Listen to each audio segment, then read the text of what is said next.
Hello, and welcome to the Kids Ministry Circle podcast. Kids Ministry Circle is a community for kids ministry leaders to be encouraged and equipped to love and serve the local church.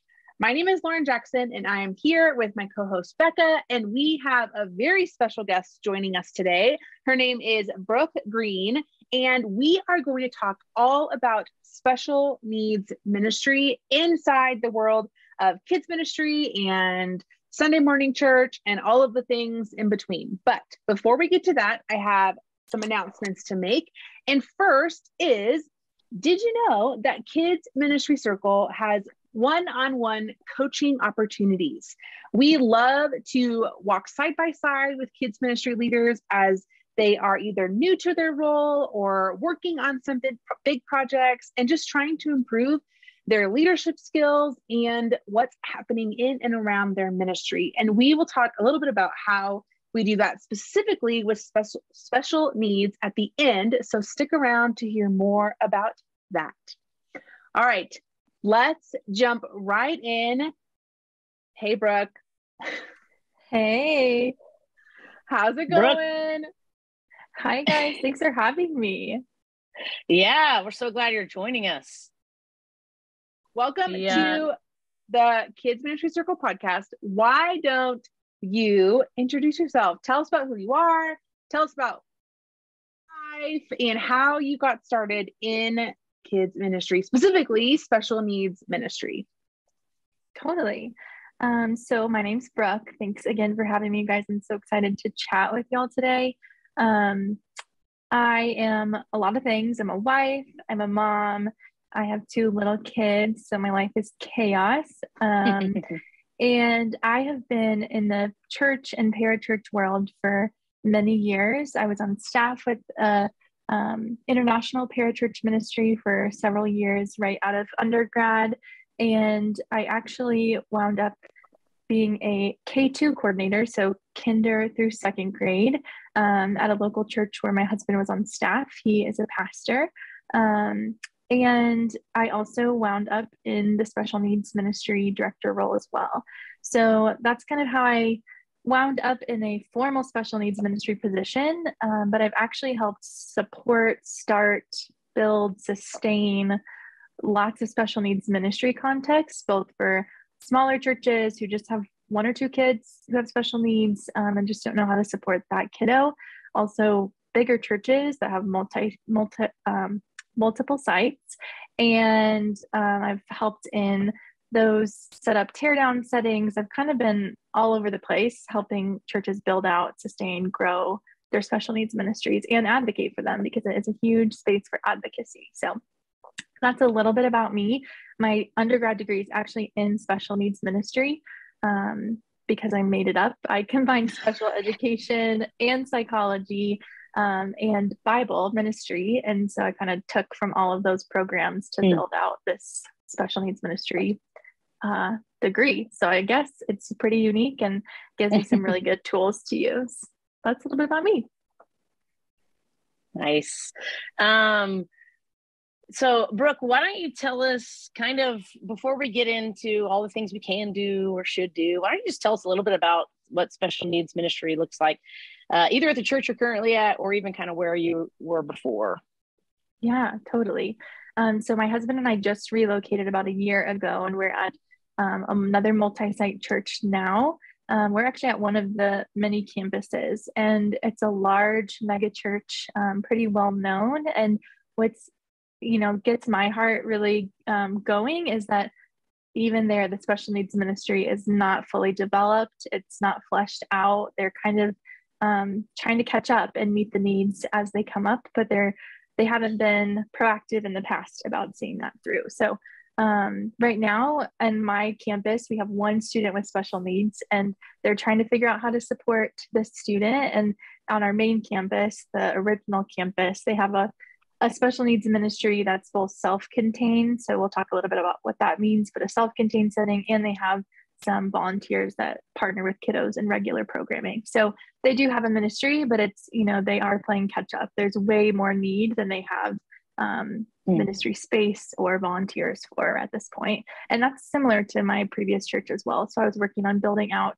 volunteer teams, advocating for the ministry, for the resources, all the things that would help us be a flourishing ministry, not just a ministry playing catch up. Mm-hmm. Yeah. Before we get into the hows of all those things, why do you think it's important that churches have special needs ministries or even processes to care for kids and adults with special needs?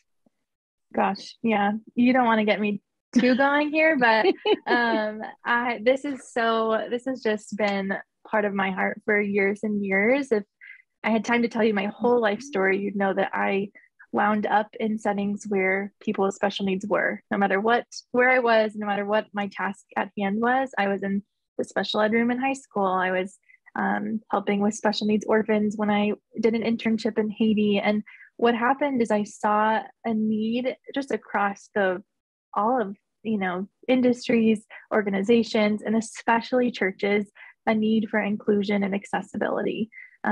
If we want our churches, especially to represent the kingdom of God, they need to represent the entire kingdom of God. Mm-hmm. And we're working so hard to make that accessible for people of color and people from different backgrounds and different socioeconomic statuses, but people with special needs are often left off the radar. And what I think is really unique and ironic is that people with special needs are like, the gospel is saturated with people with special needs, people who are blind, people who are deaf, people who can't speak, people who can't walk. And Jesus is spending so much of his time with those individuals, and we don't even have space for them in our churches. Like, there is a disconnect there. So yeah, I think if you are hoping that your children's ministry, kids ministry, church at large represents the kingdom of God, they need to represent the entire kingdom of God with people of various abilities and disabilities. Yeah. I think that's really good. Like, I think everybody knows at their core, like, we should have this, but I think that's a really good reminder to cling to, of like, because it is a lot of work to start.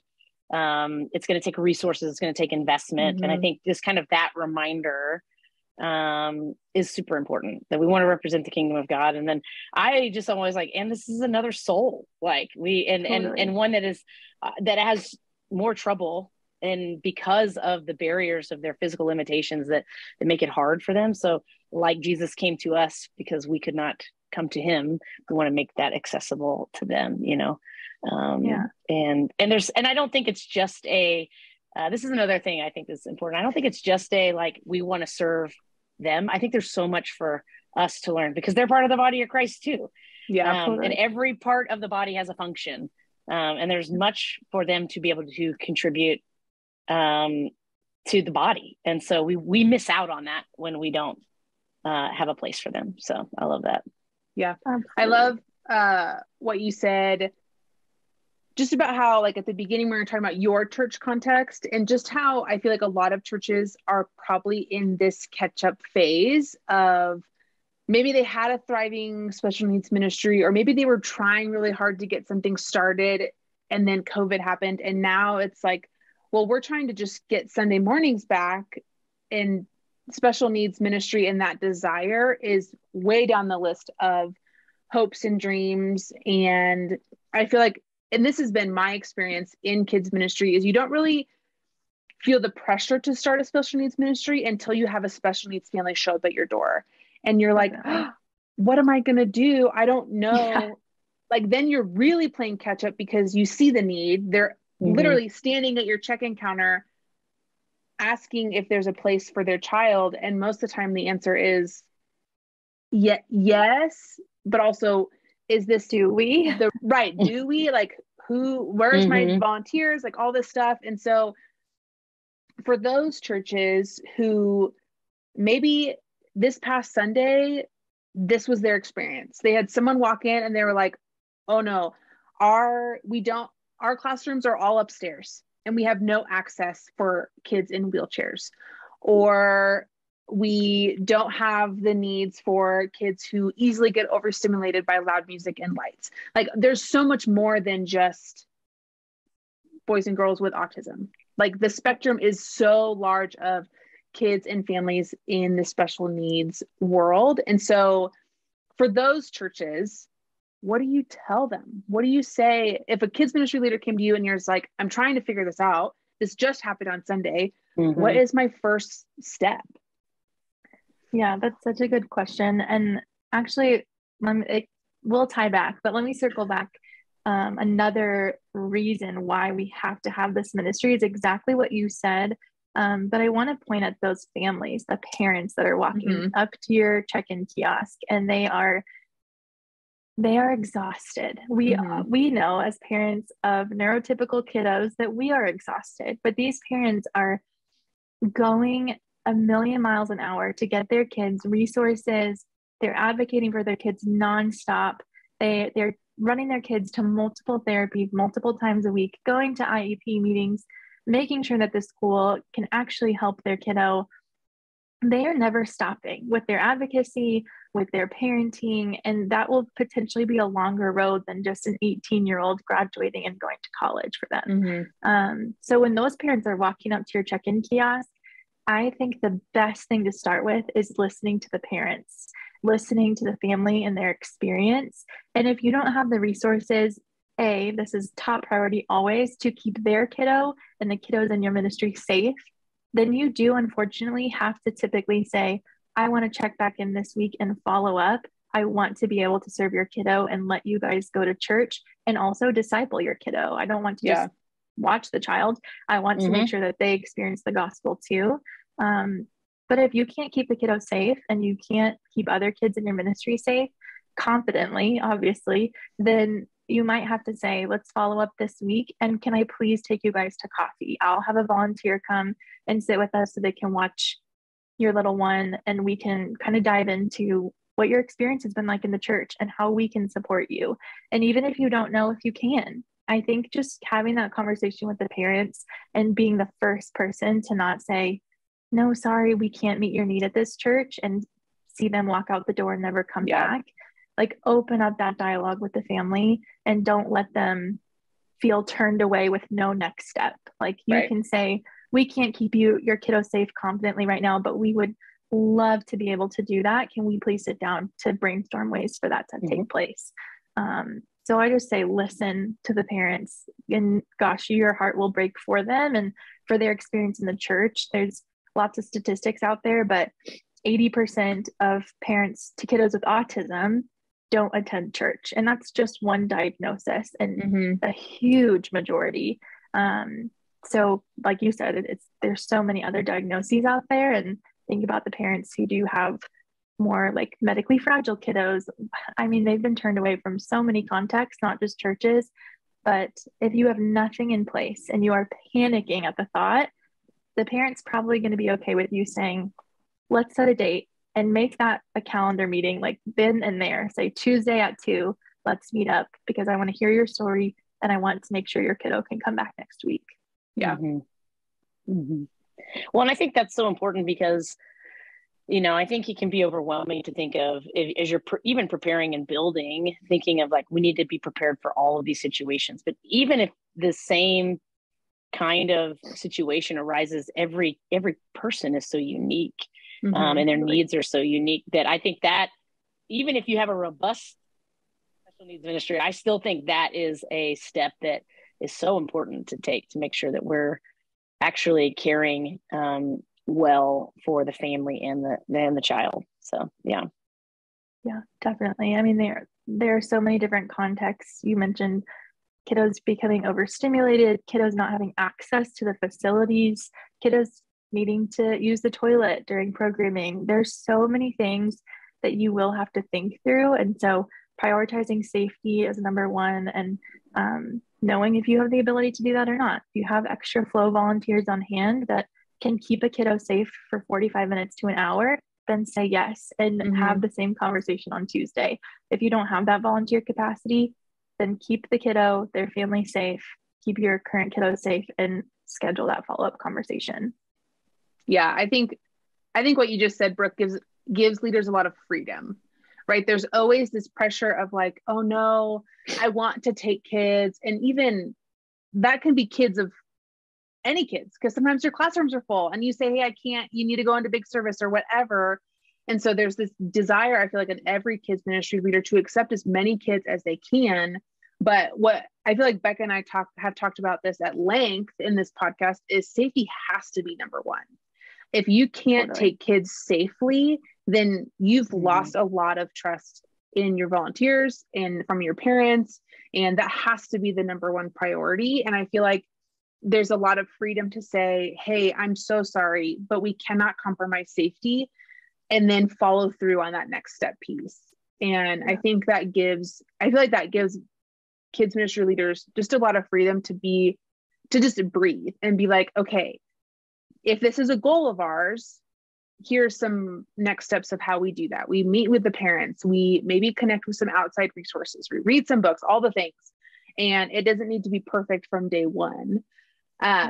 Which I think kind of leads us into a good next question is, if a church is, maybe they're not there yet, maybe they haven't had a family walk in to their church with special needs, and they're not sure kind of if there is a need, how would you encourage churches to prepare or to be proactive in this? Because I feel like I've found if churches start telling people that they have a special needs ministry, those families will learn about your church and start coming, because no parent wants to walk into a church and ask the question, do you have a space for my child? Is my child welcome here? Can my child be safe in this space?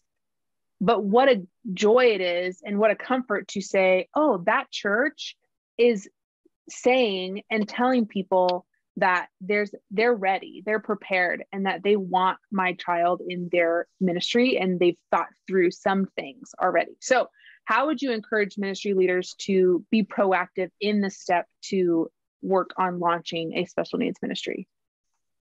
That's a great question. And you nailed it on the head. Like, if you don't have a need, if you don't see a need yet, you don't have a kiddo with special needs in your kids ministry space, that's because you don't have a special needs ministry. If you have it, they will come.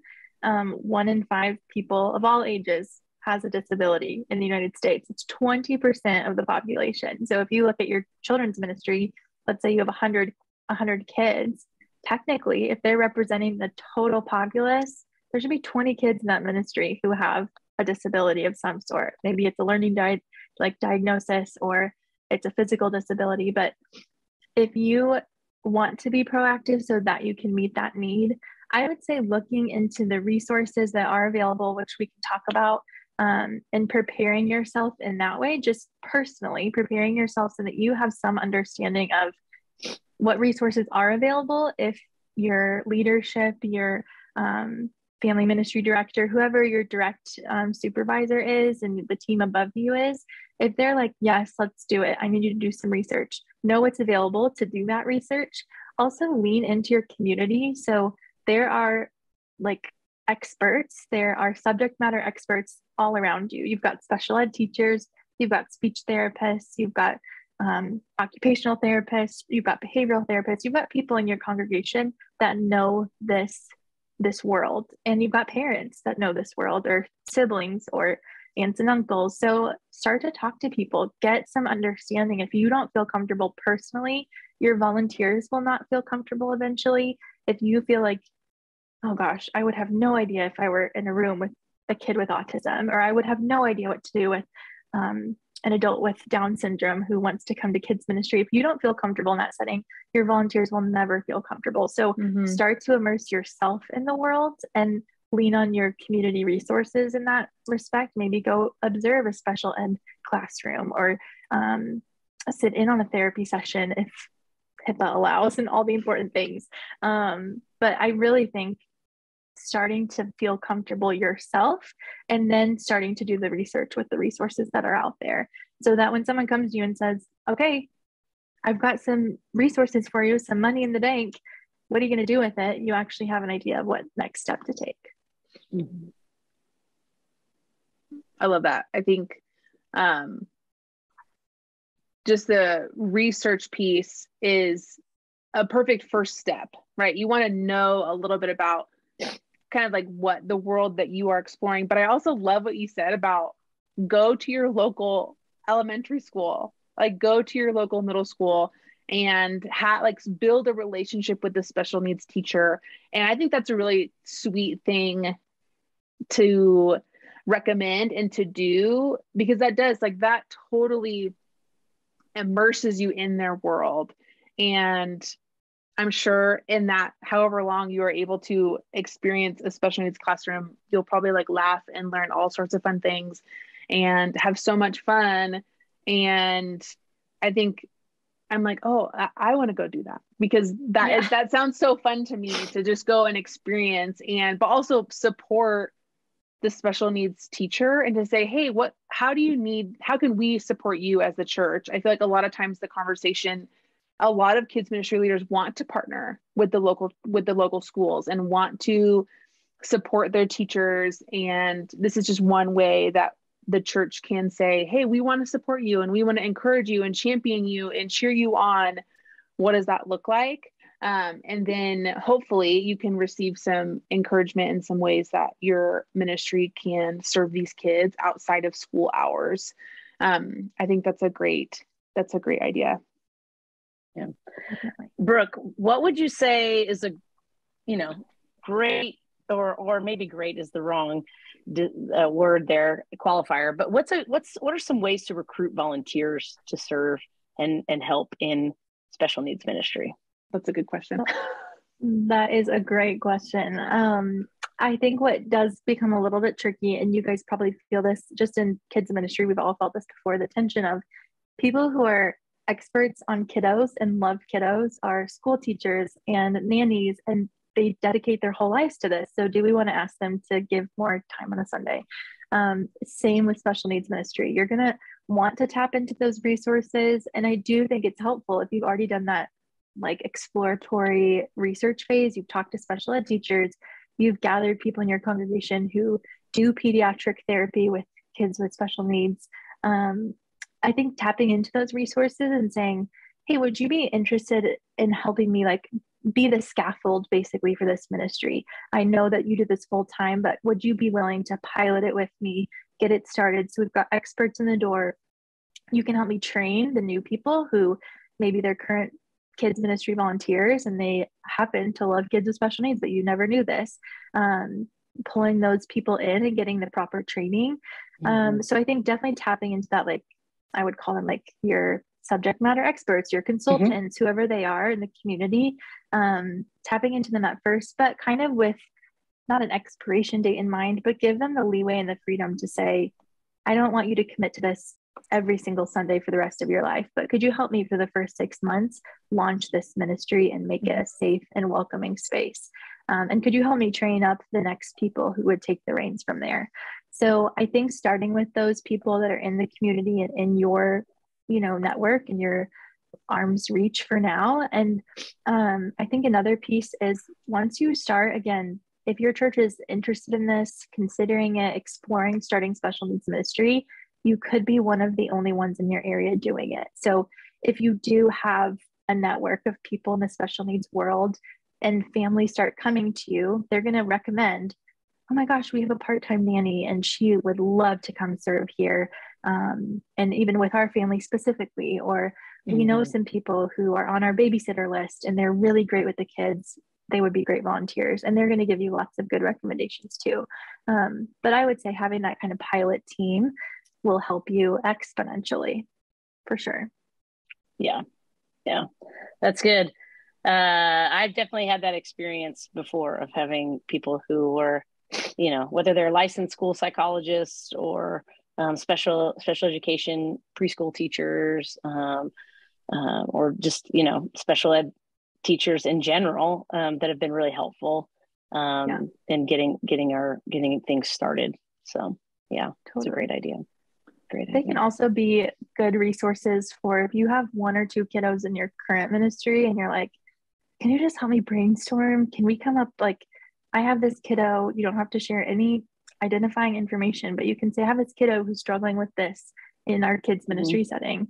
What are some ideas? Have you seen this in your classroom? Have you seen this in your therapy sessions? And they are just wealth of information. So and I think they always love to give. That's typically the type of person in that role. So they can even help you come up with some plans for each individual in your ministry. Yeah. Brooke, why don't you talk about just some logistics, like Sunday morning logistics? So I feel like in the kids ministry world, we've seen a couple different things. We've seen what you talked about at the beginning, where there's a room designated to special needs kids, and there's that way of doing it. But then on the flip side, there you see like buddy programs that are for special needs kids. Kind of talk about the two differences, and maybe if there's another way of doing it, just kind of what you've seen as churches begin to build a special needs ministry. Is there a better way to do it? Just kind of share how this logistically works on Sunday morning. That's a great question. I'm just going to compliment all your questions. Thank you. I think you brought up a good tension point for a lot of special needs ministry leaders, kids ministry leaders, of what's the best possible scenario for these kiddos in our ministry. Is it inclusion? Is it being in mainstream age appropriate programming? Or is it a self-contained setting where we know we can keep them safe and meet their specific needs and tailor ministry to look like what would help them the most? And I'm going to give you an answer that probably won't help anyone, but it's both. I think the best, fullest, most flourishing version of a special needs ministry that I've seen allows both opportunities. So kiddos have a one-on-one dedicated volunteer who's trained in the special needs ministry, and they help them attend age-appropriate programming. Or let's say the kiddo is 5, but age-appropriate for them might look more like being in the pre-K room or whatever. Then they're with them, trying to help them accommodate things. They're taking the small group lesson and tailoring the questions, talking directly to their kiddo that they're assigned to.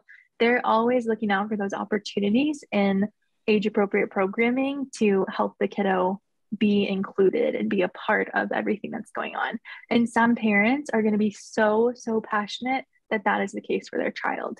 And in that case, I say, be inclusive, be ready to usher them into your regular programming and accommodate however you can. There are lots of curriculums now that are coming out with just little disclaimers. Here's how to tailor this for a kiddo who is light sensitive. Here's how to tailor this question that makes it a little bit more relevant to a kiddo with special needs. So I think a buddy system is a really great place to start, especially if you have 1 or 2 kiddos and you're not seeing, a huge amount of kiddos that need this service. But I do think on the flip side, a lot of these children and adults are attending like therapies, they're receiving services, they're working so hard to be included in the regular neurotypical world the rest of the week. We have kiddos who are in 40 hours of behavioral therapy all week. We've got kiddos who are seeing 5 different specialists throughout the week, and then they're regular doctors for physical ailments. Like, they are working just to exist in the world that's not made for them. So sometimes a parent will tell you, I want them to come on Sunday and just get to be fully themselves and not have to be accommodated for. I want there to be a space just for them. I want there to be a space where they don't have to work hard and they're just loved on and safe. And the gospel teaching, whatever your curriculum looks like, is accommodated specifically for them, instead of us having to tailor the general programming to help the kiddo kind of maybe understand.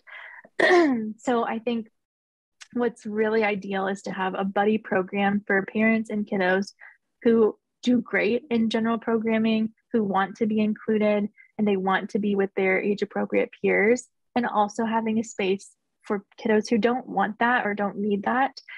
So a self-contained space where they're super safe, sensory things are taken into account when building out the space or accommodating the space.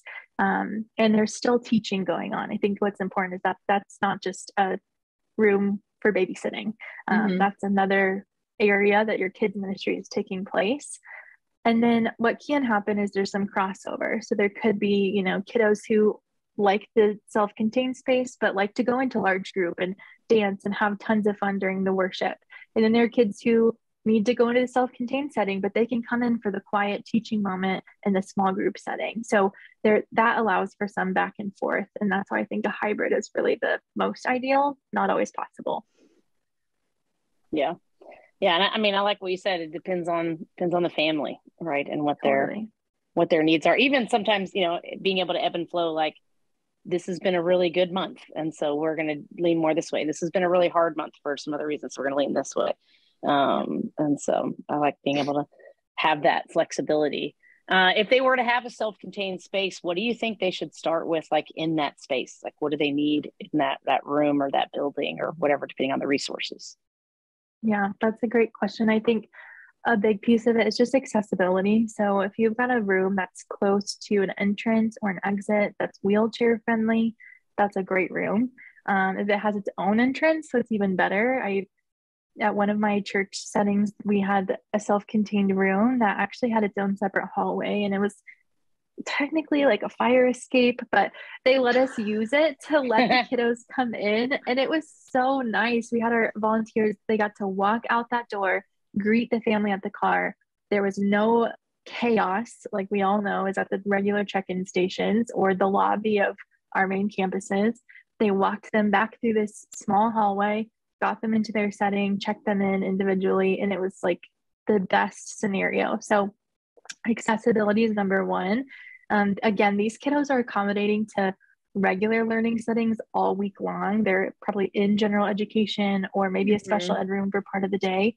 So your classroom doesn't need to be perfect. It doesn't need to have only sensory friendly seating, or it doesn't only need to have low lighting and not fluorescent lights. Like, it can be whatever it needs to be. But I would say accessibility first, safety second. So making sure that your kiddos can move about. If you have lightweight things that can be thrown in the room, I would just suggest getting them out. Make it as simple as possible so that things can't be maneuvered and used to hurt other people.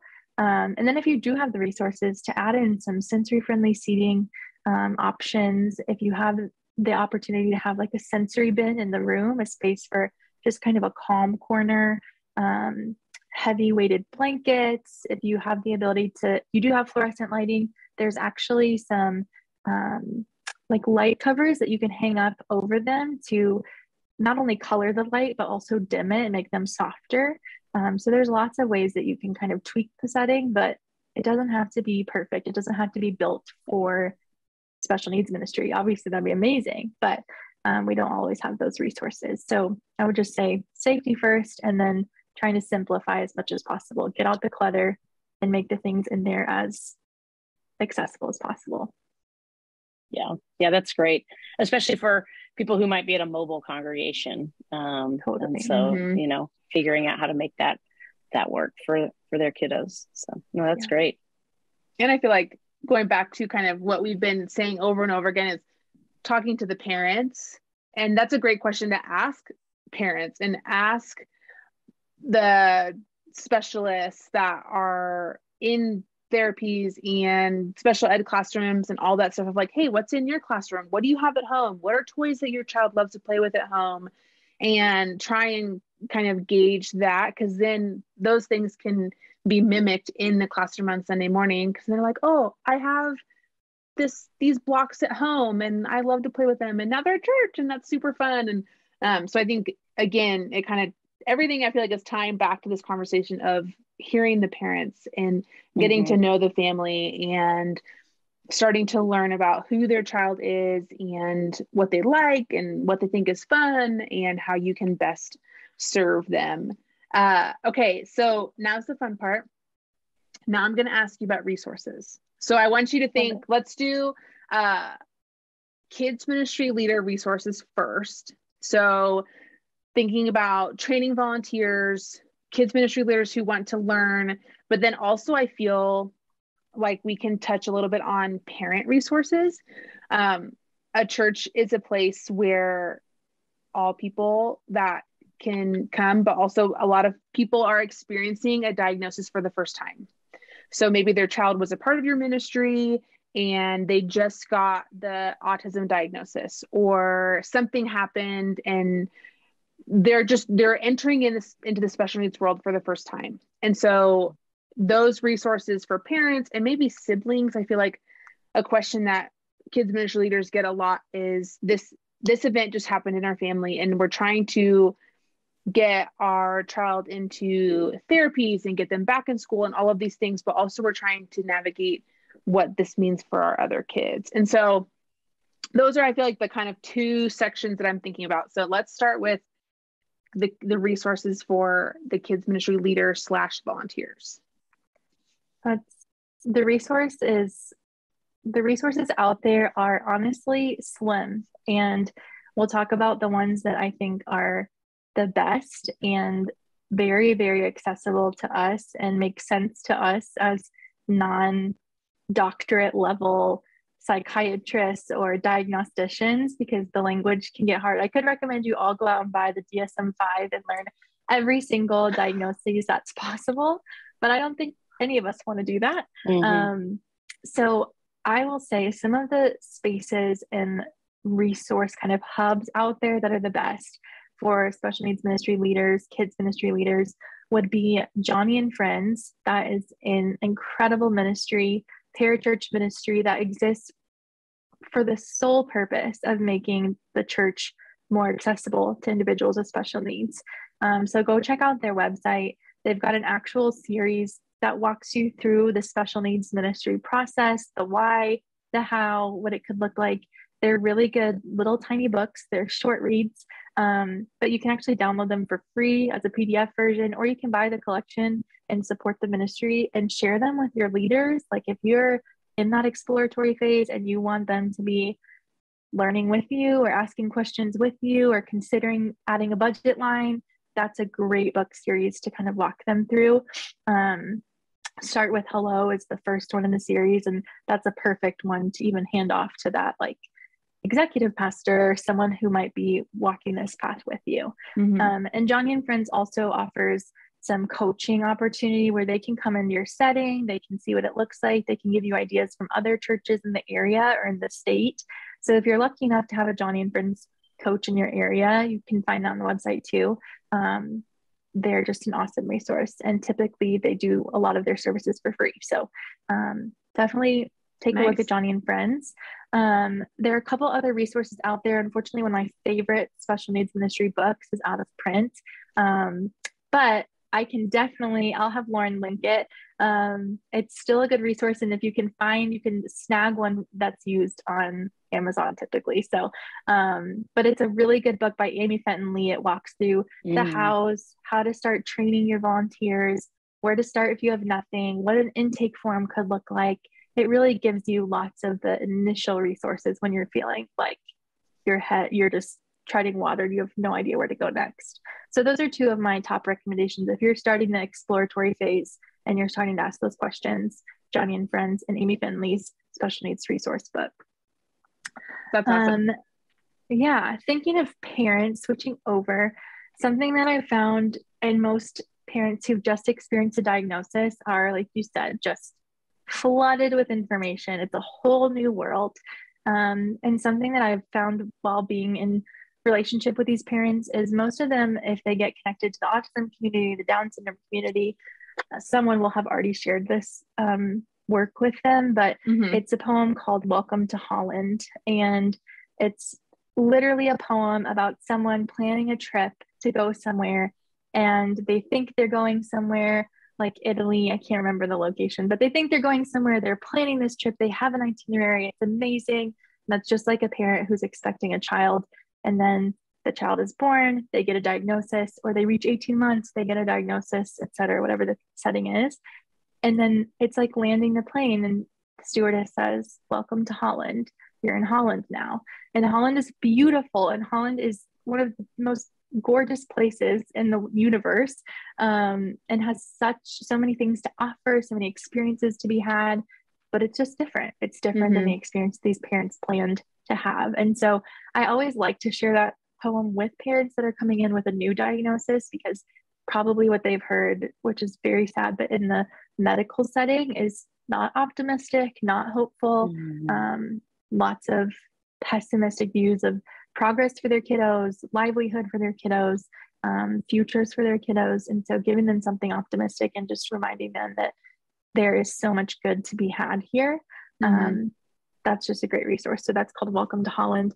There's also a resource that's a book of 100 blessings for special needs parents. And that one is just reminds me a little bit of like a Jesus calling, a really quick Devo, just a little blessing. And they're pretty cheap. So I used to buy them in bulk. And when I had a new ministry kiddo walk in, I'd hand the parent the book, or I'd have their buddy who worked with the kiddo for the first time or for the first 6 months write a little note in the cover and give it to the parents at a celebratory mark. But that's a really good resource to have, just a couple handy so you can hand them out. And again, be someone who sees the light and the opportunity with these kiddos instead of another person who sees them as a burden or a risk in their ministry setting.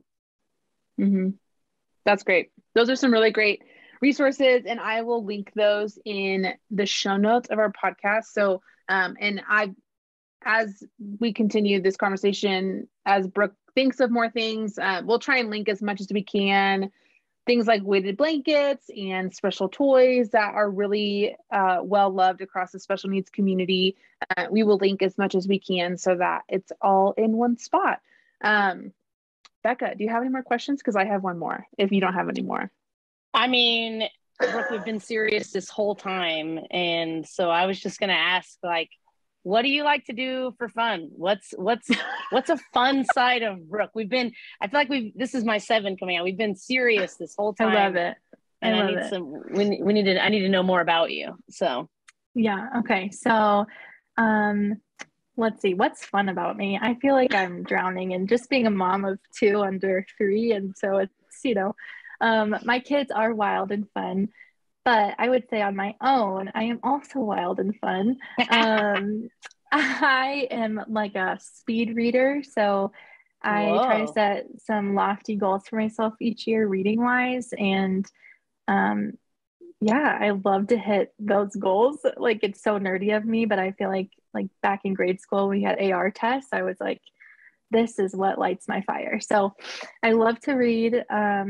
And I've read so much in the ministry world and the theology world that now I just read all fiction all the time. So what are you reading right now? Right now I'm reading The Silent Patient. I'm reading that on Audible, so technically it's being read to me, which I do think is cheating, but I still accept it because I think it counts. I can do it while I'm reading. Okay, thank you. Yeah, because especially when you got littles, if you're doing something, you can just pop your earbud in. I can do the dishes. I can drive the car. That's called being resourceful, Brooke. So thank you. I'm also reading a new book by Taylor Jenkins Reid. Is that her name? It's called Carrie Soto is Back. It's about tennis. I know nothing about tennis, but it's so fun. And I'm reading this book called Anatomy, a Love Story. And it's about, you know what? I don't really know what it's about yet because I started 2 other books at the same time. So Yep. But there I am. Those are 3 things that I'm reading right now. Speed reader. Yeah. That would be said. The opposite would be said about me. Becca is just a reader. Like, no one's going to say slow, but Becca knows how to read. That's she what knows describe phonics. Yes. Yes. So Audible is my best friend. It's the only way I can get through a book quickly. So yes. Here's my last question, I think. Well, okay, hold on. I take that back. This one will be a quick one and then we'll go to the last question. So got it. I feel like, what are some ways that we can shift our language towards inclusivity for these families? Because I think a lot of times you say a word and you're like, oh gosh, is that the right word? Is that offensive or is that inclusive? Did I say it right? Like, what are some things that you could say, hey, why don't you add this to your vocabulary as you are trying to embrace the special needs community? Yes, such a timely question, because I actually think that the special needs community is shifting a little bit back. It's always kind of been a pendulum swing, which is how the whole world works. But we used to just use derogatory language and really crude labels for this community. And I think we have swung very far to the opposite end. And I would say in the past like 20 years or so, what's evolved is called person first language. So we would always say this person with special needs, or this person with autism or on the autism spectrum, as opposed to saying the autistic person or the special needs person. And what we're finding is that that pendulum is actually coming back a little bit towards the middle, because a lot of these individuals are liking the identity that comes with their diagnosis. They're finding acceptance when they finally can say, no, I'm an autistic person, or I am a special needs person, I'm a disabled person. And so it's going to lean into that listening piece again, asking people their preference, asking the families their preference. Some families still are over here in the other end of the spectrum where they say crude things that are totally non-accepted and not kind. Some families are still wanting person first language to know that their kiddo is being identified as Johnny who has autism, not Johnny is autistic or autistic kiddo. But some of the families are coming back to that middle ground and they're saying, you know what, I have a kiddo with autism, he's autistic, or she's autistic, or she has Down syndrome. And you can just say that openly. It's part of their identity, and that's okay. So I think asking for preference is important with these families. And just knowing, I think once you get into the world a little bit more and you feel more immersed, you will hear this dialogue and kind of be caught up and in the know.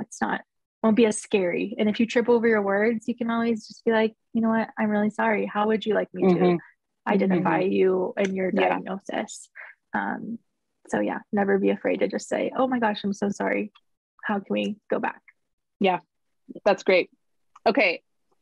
Here's my last question. And this is the question that we kind of always ask all of our guests. And I think we can kind of hone in on the special needs world. So if you as you've been in the special needs world in terms of the ministry context for a while, and what would you say to what would you say to college Brooke, who is someone who loves the special needs community, has always found themselves there, and are going into college or are jumping into ministry, and you're like, hey, this is what I want to do. I want to be in the special needs ministry world. What would be your word of advice or encouragement to those new ministry leaders? Oof, you said that and I got tears in my eyes. I don't know why. I think I would say to myself and to anybody who's considering entering this space or has felt the pull towards this space, just don't stop. There's going to be so many barriers, and you might be the only person on your entire staff who cares about this and advocates for it and believes it's a worthwhile investment for the body of your church. But don't stop. It is going to take a lot of legwork, and you might be the only one with the legs to do it. So yeah, don't stop and just trust that the Lord will open the doors and guide the conversations. I did a lot of advocacy in one of my roles and ended up leaving that role before seeing it come to fruition. But in the past 18 months, they've approved everything that I submitted approval for 5 years ago. Wow. And so that's cool. Yeah, don't give up. Don't stop. That's awesome. What great advice. So a couple things that I would love to share that we have here at Kids Ministry Circle is we do have a family registration form up on our resource page that Brooke actually helped us create. And it is a form that is helpful for you to fill out with a family to get to know them and to hear about those preferences and learn about who their child is and how your church and community can best serve them. And so what's great about it is that it's free.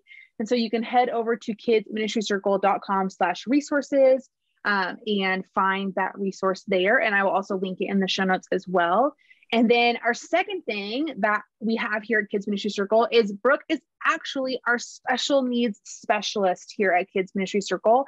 and she is available for one-on-one coaching. And so if you are interested in getting in connection with Brooke or learning more about coaching, you can head over to kidsministrycircle.com/KMC coaching. And you can fill out that form there and get in touch with someone from our team. And so we can learn more about you and your leadership and your ministry. So those are the two things that we offer for kids ministry leaders who are doing the hard work of trying to start a special needs ministry in their church. So, Brooke, thank you so much for being on the podcast. That was so informational. I feel like I learned a bunch, and I hope that kids ministry leaders listening to this learned more about how they can continue to be as inclusive as they can be towards this sweet community and the sweet kids that they get to minister to. So if you would like to connect with Brooke, I know she's over on Instagram. Brooke, why don't you tell us about where people can find you? Oh gosh. Okay. My Instagram. Your personal address, Brooke. That's my what we're wanting you to personal physical address, in case you guys want to pop in. No.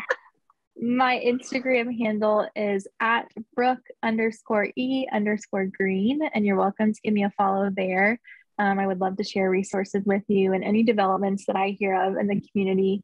I'm still in the behavioral therapy world now, so things that develop and continue to evolve, I'd love to share and keep you up to date on. But yeah, you can also find me on kidsministrycircle.com, and would love to get to know you some more and hear more about your ministry. Great. All right, friends, that is it for our episode today. I hope you felt like this was helpful and informational and encouraging, right? We are all trying to improve our ministries, and special needs ministry is just one aspect of the greater church that you are serving. And so we hope that this conversation was helpful and encouraging and uplifting and supporting and all of the fun things that you as a leader can experience. So thank you so much for listening, and we'll see you next time. Bye.